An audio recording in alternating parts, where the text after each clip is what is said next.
ब्रह्मा, विष्णु, महेश ये अजर अमर हैं। उनकी कभी जन्म या मृत्यु नहीं होती। वही तो सृष्टि के रचनहार हैं। उनका कभी विनाश नहीं होता। वो ही जगत के पालनहार हैं। वास्तव में परमात्मा तो निराकार है। यदि आप अपने जीवन में सुख प्राप्ति चाहते हो तो एकादशी का व्रत कीजिए, श्राद्ध निकालिए। जो श्रद्धालु लोग इस जन्म में दुख भोगते हैं वो उनके पिछले जन्मों के कर्मों का फल है, और पिछले जन्मों के कर्म फल को भगवानों को भी भोगना पड़ता है। तो फिर आम जीव की क्या औकात है? अगर परमात्मा की प्राप्ति चाहते हो तो हमारे साथ बोलिए, हरे राम राम राम हरे हरे, हरे राम राम राम हरे हरे, हरे कृष्णा कृष्णा कृष्णा हरे हरे, हरे कृष्णा कृष्णा कृष्णा हरे हरे। बोलो शेरा वाली माता की राधे राधे राधे राधे राधे राधे राधे राधे। भक्तों, यदि आप में से किसी के भी मन में कोई भी आशंका हो, कोई भी प्रश्न हो तो निसंकोच पूछिएगा। महात्मा जी, आप ये भोली भाली जनता को क्यों गुमराह कर रहे हो? अरे दुष्ट लड़की, तेरा ये बोलने का दुस्साहस कैसे हुआ? तेरे पास क्या आधार है कि मैं जनता को गुमराह करता हूँ? लगता है ये हिंदू विरोधी है। ए चल नीचे बैठ।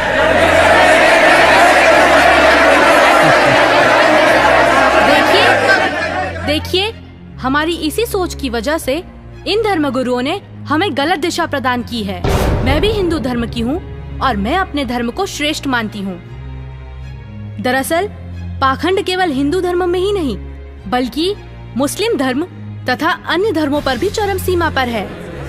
लेकिन ये हिंदू धर्म की आड़ में नकली संत अपना मनमाना आचरण करके शास्त्रों के विरुद्ध ज्ञान दे रहे हैं, और यही कारण है कि भक्ति करने वाले भक्त को वो लाभ नहीं मिले जो मीराबाई को मिला है, ध्रुव प्रहलाद को मिला है, नानक जी को मिला है। मैं किसी का विरोध नहीं कर रही। मैंने खुद अपने शास्त्रों को पढ़ा है और मेरे मन में भी कुछ प्रश्न हैं। लेकिन दुर्भाग्यवश हमारे समाज में अपने धर्म को, अपने शास्त्रों को, अपने परमात्मा को जानने की कोशिश करता है तो उसे आप जैसे भोले श्रद्धालु धर्म विरोधी समझने लगते हैं। पर आज मैं जो आप सभी को सच्चाई बताने जा रही हूँ, जो शायद आपने पहले कभी नहीं सुनी होगी।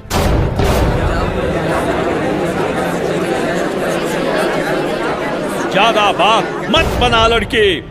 तेरे पास क्या प्रमाण है? बताती क्यों नहीं? महात्मा जी, थोड़ा धीरज रखिए और सुनिए। आप ही ने तो कहा था ब्रह्मा, विष्णु, महेश अजर अमर हैं, उनका कभी विनाश नहीं होता, वही सृष्टि के रचनाहार हैं। मैंने टीवी पर एक संत रामपाल जी का सत्संग सुना, उसी से पता चला। पता है उन्होंने क्या कहा? रुकिए एक मिनट, अभी बताती हूँ।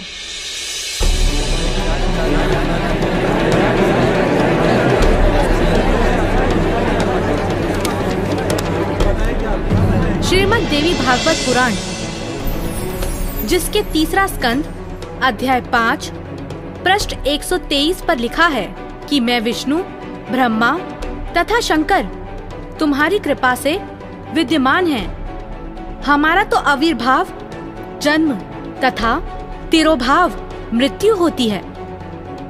हम नित्य अविनाशी नहीं हैं। श्रीमद् भागवत महापुराण तीसरा स्कंद अध्याय 4 पृष्ठ 10 श्लोक 42 पर लिखा है, हे मात ब्रह्मा, मैं तथा शिव तुम्हारे ही प्रभाव से जन्मवान हैं, नित्य नहीं है, अर्थात हम अविनाशी नहीं हैं। ये श्रीमद् देवी भागवत देखिएगा, सचित्र मोटा टाइप हिंदी, गीता प्रेस गोरखपुर से प्रकाशित है। और परमात्मा चाहने वाले हिंदुओं के घरों पर लगभग रखी पाओगी। ये है संक्षिप्त श्रीमद् देवी भागवत सचित्र मोटा टाइप, केवल हिंदी। प्रकाशक हैं हनुमान प्रसाद पोदार, चमनलाल गोस्वामी, और गीता प्रेस गोरखपुर से प्रकाशित है। 123 पृष्ठ, तीसरा स्कंद, संक्षिप्त देवी भागवत। तुम शुद्ध स्वरूपा हो, ये सारा संसार तुम ही से उद्भासित हो रहा है। मैं ब्रह्मा और शंकर हम सभी तुम्हारी कृपा से विद्यमान हैं। हमारा आविर्भाव माने जन्म, तिरोभाव माने मृत्यु हुआ करता है। हमारा तो जन्म मृत्यु होता है, केवल तुम ही नित्य हो, जगत जननी हो, प्रकृति और सनातनी देवी हो। अब ये क्या सिद्ध हो गया इस थोड़ी सी पंक्तियों में? ब्रह्मा विष्णु महेश की जन्म मृत्यु होती है। तो बताओ महाराज जी, अब आपके पास क्या जवाब है? आप ही ने तो कहा परमात्मा निराकार है। हाँ, तो गलत क्या कहा? परमात्मा तो निराकार ही है, और यही हमारे वेद शास्त्र कहते हैं। महात्मा जी, आप बिल्कुल झूठ बोल रहे हैं। शास्त्रों में कहीं नहीं लिखा कि परमात्मा निराकार है। शास्त्रों में क्या लिखा है ये मैं आपको बताती हूँ, जो कि मुझे संत जी के प्रवचनों द्वारा पता चला। अब ऋग्वेद मंडल नंबर 9 सूक्त 82 में कति कंसेप्ट क्लियर हो जाएगा। ऋग्वेद मंडल नंबर 9 सूक्त 82 और मंत्र नंबर 1 में क्या कहा है? वह है जो सर्वोत्पादक प्रभु यानी सबकी उत्पत्ति करने वाला, 6 दिन में सृष्टि रच के 7वां दिन तख्त पर बैठने वाला, प्रकाश रूप सद्गुणों की वृष्टि करने वाला, पापों का हरण करने वाला, वह राजे, ये संस्कृत है, इसका अर्थ है राजा के समान। राजा के, ये 269 पृष्ठ पे है राजा के, और इधर देखो 270 पृष्ठ पे, 270 पृष्ठ पे राजा के समान दर्शनीय है। देखने में राजा के समान है, तख्त पर विराजमान है, सिर पर मुकुट है उसके, और वह पृथ्वी आदि लोकांतरों के चारों ओर शब्दमान हो रहा है। वह वर्णीय पुरुष को, अच्छी आत्मा को, जो दृढ़ भक्त है उसको पवित्र करता हुआ प्राप्त होता है। कैसे? जिस प्रकार विद्युत स्नेह वाले स्थानों को आधार बनाकर प्राप्त होता है। आगे किस लिए आता है? उद्देश्य क्या होता है आने का? हे परमात्मन, उपदेश करने की इच्छा से, तत्व ज्ञान, यथार्थ ज्ञान बताने की इच्छा से आप महापुरुषों को प्राप्त होते हो, नीचे आकर के गति करके आते हो, और आप अत्यंत गतिशील पदार्थ के समान हमारे आध्यात्मिक यज्ञ को यानी हमारे धार्मिक अनुष्ठानों को प्राप्त होते हैं। आप कबीर देव हैं, आप अल्लाहु अकबर हैं, शुद्ध स्वरूप हैं, आप पाक हैं, पवित्र हैं। हमारे पापों को दूर करके हे अमर परमात्मा सोम आप हमको सुख दे। हो गया सिद्ध। शास्त्रों में लिखा है, यजुर्वेद अध्याय 5 मंत्र 1, 6, 8, यजुर्वेद अध्याय 1 मंत्र 15, यजुर्वेद अध्याय 7 मंत्र 39, ऋग्वेद मंडल 1 सूक्त 31 मंत्र 17, ऋग्वेद मंडल 9 सूक्त 86 मंत्र 26, 27, ऋग्वेद मंडल 9 सूक्त 82 मंत्र 1 से 3। इसमें ये लिखा है कि परमात्मा साकार है, और यही पवित्र कुरान शरीफ और पवित्र बाइबल सिद्ध करते हैं। यह है पवित्र बाइबल, संपूर्ण जीवन अध्ययन बाइबल। प्रबंधक संपादक डेविड स्टुअर्ट, अंग्रेजी प्रधान संपादक Donald C Stamms, MA MDV, संयुक्त संपादक ये सारे इनका ये यहाँ से छपाई देखो। जेनेसिस माने सृष्टि, जेनेसिस 1, ये 4 पृष्ठ पे उत्पत्ति यहाँ से आरंभ होती है। प्रथम आदि में परमेश्वर ने आकाश और पृथ्वी की सृष्टि की, ये पहला दिन था। इस प्रकार ये पहला दिन हो गया। फिर दूसरा दिन हो गया, प्रकाश पर पुरुष बना दिया परमात्मा ने।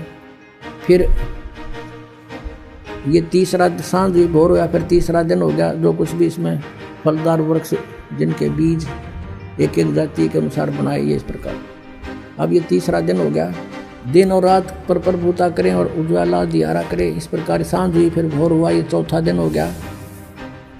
फिर यहाँ देखें प्रश्न नंबर 5 पे, वो 4 पे पढ़ा आपने, अब 5 पे क्या है, सांझ हुई भोर हुई, फिर ये 5वां दिन हो गया। छठे दिन पे आना हमने, असली बात ये है।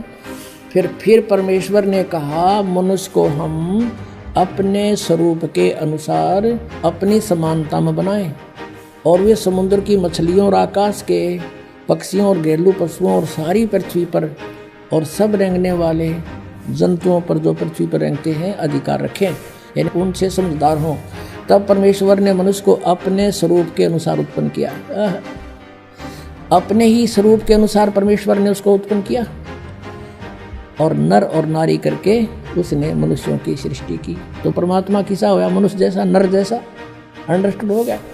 अब पवित्र बाइबल ने स्पष्ट कर दिया कि परमात्मा मनुष्य जैसा है, उसने अपने जैसे रूप में मनुष्य को बनाया, नर नारी करके उत्पन्न किया। अब कुरान शरीफ दिखाते हैं आपको, देख कुरान शरीफ शास्त्रीय अरबी पद्धति पर नागरी लिपि में रूपांतरकार हैं नंद कुमार अवस्थी, शेरवानी संस्करण। ये कहाँ से छपी है?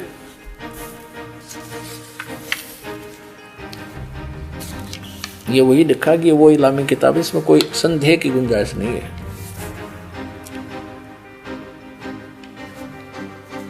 शेरवानी संस्करण, प्रकाशक है लखनऊ किताब घर, मौसम बाग, सीतापुर रोड, लखनऊ। हम यहाँ पढ़ेंगे, हिंदी पढ़ेंगे। सूरत फुरकानी 25 607 पृष्ठ पे यहाँ देखिए 59 नंबर आयत में, सूरत फुरकानी 25 में, जिसने आसमान और जमीन और जो कुछ उनके बीच में है सबको 6 दिन में पैदा किया और फिर तख्त पर जा विराजा। अब इससे सिद्ध हो गया कि दोनों पवित्र सदग्रंथों ने रल मिलकर ये सिद्ध कर दिया कि परमात्मा मनुष्य जैसे शरीर युक्त है, मनुष्य जैसा साकार है। महात्मा जी, आपने ये भी झूठ कहा है कि श्राद्ध निकालने, व्रत करने से सुख और मुक्ति मिलती है, जबकि संत जी के प्रवचनों से सुना है कि गीता अध्याय 9 के श्लोक 25 में कहा है, पितरों को पूजने वाले पितरों को प्राप्त होते हैं, भूतों को पूजने वाले, पिंड दान करने वाले भूतों को प्राप्त होते हैं, अर्थात भूत बन जाते हैं। गीता अध्याय 6 श्लोक 16 में लिखा है कि हे अर्जुन, ये योग ना तो अधिक खाने वाले का, ना बिल्कुल ना खाने वाले का, ना अधिक जागने वाले का, ना अधिक शयन करने वाले का, और ना ही एक स्थान पर बैठकर साधना करने वाले का सिद्ध होता है। गीता अध्याय 16 श्लोक 23-24 में कहा है कि शास्त्र विधि को त्याग कर जो साधक मनमाना आचरण करते हैं, उनको ना तो कोई सुख होता है, ना कोई सिद्धि प्राप्त होती है, तथा ना उनकी गति अर्थात मोक्ष होता है। अरे क्या चल क्या रहा है इस लड़की का? अरे कोई तो रोको उसे। ये लड़की सही बोल रही है।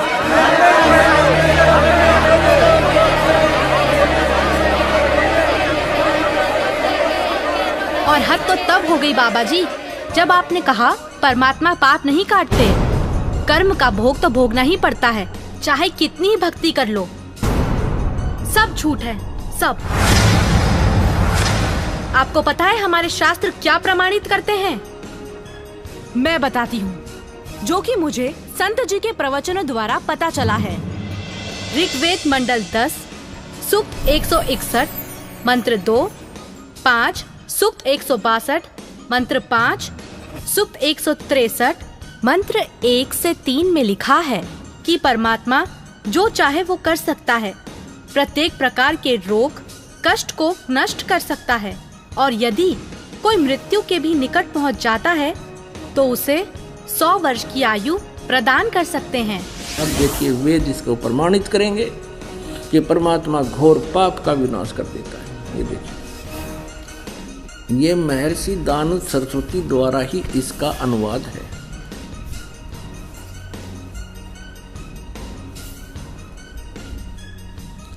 प्रकाशक हैं सर्वदेशिक आर्य प्रतिनिधि सभा 2/5 महर्षि दान भवन रामलीला मैदान नई दिल्ली से।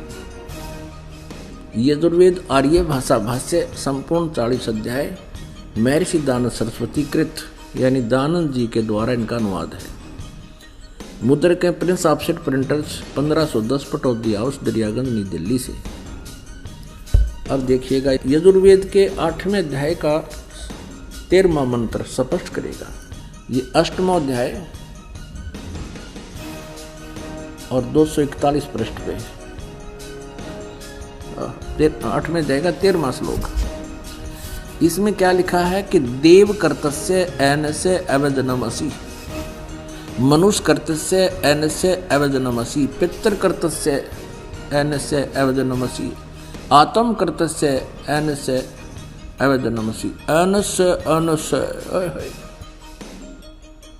घोर एनस्य एनस्य माने अपराध के अपराध यानी घोर पाप के भी। अब आपको इसका यहाँ दिखाते हैं 242 पृष्ठ पर इन्हीं का अनुवाद किया हुआ। ये 242 पृष्ठ पे। हे सबके उपकार करने वाले मित्र आप। अब यहाँ इसने मित्र शब्द प्रयोग कर दिया, यहाँ परमेश्वर ना लिखा, क्योंकि इसको पता था वेदों को पढ़ने वाला मुझ पर पूरा विश्वास करेगा, और मैंने यहाँ लिख दिया मित्र, तो वो ये समझेगा कि मित्र के बारे में लिखा है, भगवान के बारे में नहीं, इसलिए इसको पढ़ पढ़ा कर आगे चल पड़ेगा। आप दान देने वाले के अपराध के अवजनम, एनस्य माने अपराध के, अवजनम माने विनाश करने वाले, असी माने हो, मनुष्य कर्तस्य साधारण मनुष्यों के किए हुए, एनस्य माने अपराध के, अवजनम माने विनाश करने वाले हो। पितृ कर्तस्य पिता के किए हुए, एनस्य माने अपराध, ये अपराध ही लिखना चाहिए था, विरोधासन लिखा है। अच्छी प्रकार हरने वाले हो, नाश करने वाले हो। अपने किए हुए, एनस्य माने पाप के, एनस्य कहो, एनस्य का अर्थ पाप कहो, एनस्य माने अपराध कहो, एनस्य माने अपराध या पाप एक ही अर्थ होता है। एनस्य माने पाप के दूर करने वाले, अवजनम माने नाश करने वाले, अवजनम विनाश करने वाले हो, अवजनम माने विनाश करने वाले हो। एनस्य एनस्य अधर्म के अधर्म यानी घोर पाप के भी, अवजनम माने नाश करने वाले हो। अब जानता हुआ मैं जो कुछ भी अधर्म आचरण किया करता हूँ या करूँ, अनजान में जो कुछ भी किया करता हूँ वह करूँ, उस सब एनस्य माने अपराध के, पाप के, दुष्ट आचरण के नहीं, पाप के आप अवजन माने नाश करने वाले हो। और महात्मा जी, आपको तो ये भी नहीं पता पूर्ण परमात्मा कौन है। अच्छा लड़की, तो तुम ही बताओ कौन है पूर्ण परमात्मा? पूर्ण परमात्मा, पूर्ण परमात्मा वो है जिसने सृष्टि की रचना की है। उस परमेश्वर का नाम है कबीर। मैं आपको प्रमाणित करती हूँ, जो कि मुझे संत जी के प्रवचनों द्वारा पता चला है। प्रमाण 1, पवित्र यजुर्वेद अध्याय 29 मंत्र 25। जिस समय भक्त समाज को शास्त्र विधि त्याग कर मनमाना आचरण कराया जा रहा होता है, उस समय कबीर देव तत्व ज्ञान को प्रकट करता है।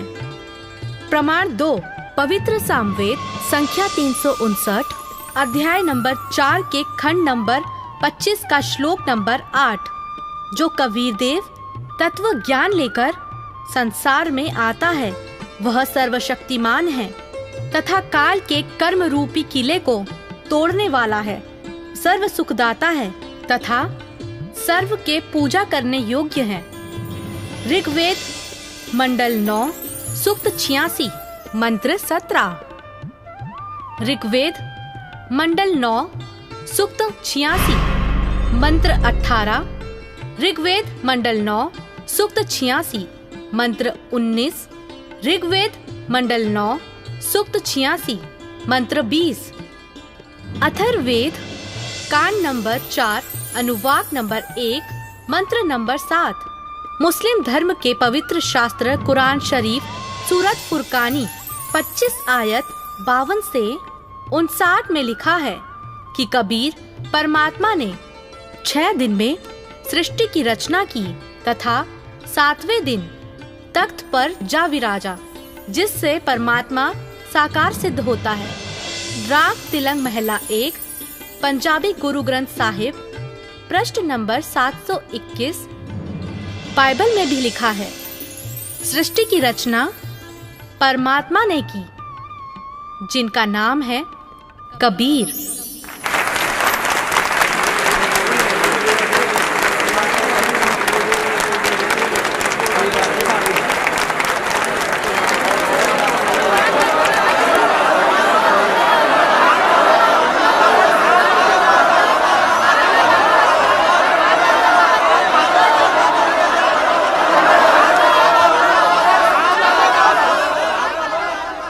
बहन, माफ करना, मुझसे गलती हो गई। असल में हिंदू विरोधी तो ये नकली संत है जो हमें शास्त्रों के विरुद्ध भक्ति बता रहा है। आपने तो हमारी आंखें खोल दी। बहुत बहुत धन्यवाद आपका। धन्यवाद तो संत रामपाल जी महाराज का कीजिए, जिन्होंने इस अनमोल ज्ञान को भक्त समाज को समझाया है। उन्हीं के ही तो टीवी चैनल पर सत्संगों को सुनकर मैंने इस अनमोल ज्ञान को प्राप्त किया है। हर रोज टीवी पर सैकड़ों बाबा आते हैं, लेकिन सही भक्ति तो संत रामपाल जी महाराज ही बताते हैं। तो बोलो संत रामपाल जी महाराज की जय। संत रामपाल जी महाराज की जय। संत रामपाल जी महाराज की जय। आओ सब मिलकर जागरूकता लाए, पाखंड और अंधविश्वास को जड़ से मिटाए। अंधश्रद्धा भक्ति मानव जीवन के लिए बेहद खतरनाक है। शिक्षित समाज से निवेदन है कि नकली और शास्त्र विरुद्ध साधना बताने वाले धर्म गुरुओं से बचे तथा नकली धर्म गुरु का विरोध करे। सभी धर्मों में पाखंडवाद चरम सीमा पर है। समाज को चाहिए कि गलत साधना बताने वाले धर्म गुरुओं का डटकर विरोध करे। पुस्तक अंधश्रद्धा भक्ति खतराए जान को पढ़े। हमारे इस वेबसाइट पर जाकर इस पुस्तक को निःशुल्क पाए, या फिर आपका पूरा नाम, पता और फोन नंबर इन नंबरों पर SMS करें। अवश्य देखिए जगत गुरु तत्वदर्शी संत रामपाल जी महाराज के मंगलमय प्रवचन हर रोज इन चैनलों पर। सोशल मीडिया पर हमसे जुड़ने के लिए लाइक, सब्सक्राइब और फॉलो जरूर करें।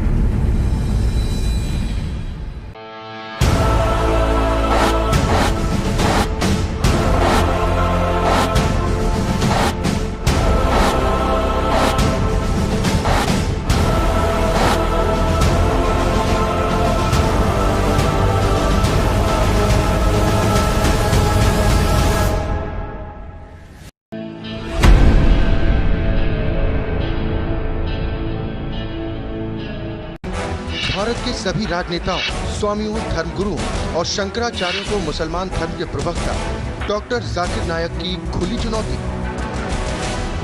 ये चैलेंज है, कोई भी शख्स हिंदुस्तान में हो, मिनिस्टर हों दो, कोई भी स्वामी हों दो, कोई भी शंकराचार्य हों दो, इंशाल्लाह मैं तालिब इल्म हूँ इस्लाम और दीगर मज़हब का। मैं तस्लीम करता हूँ कि डिबेट होना चाहिए।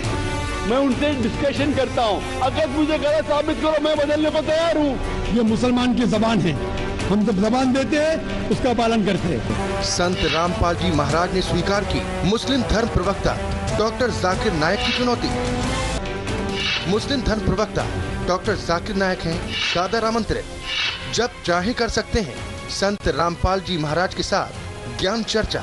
डॉक्टर जाकिर नायक के इस चैलेंज को स्वीकार करता हूँ, लेकिन अपने उस वायदे को याद रखना जिसमें कहा है कि जो मुझे झूठा सिद्ध कर देगा, गलत सिद्ध कर देगा, मैं अपने आप को बदल लूँगा। चैलेंज, आपको 10 पॉइंटों पर झूठा कर दूंगा सिद्ध, और कभी भी आकर के वो अध्यात्मिक ज्ञान चर्चा कर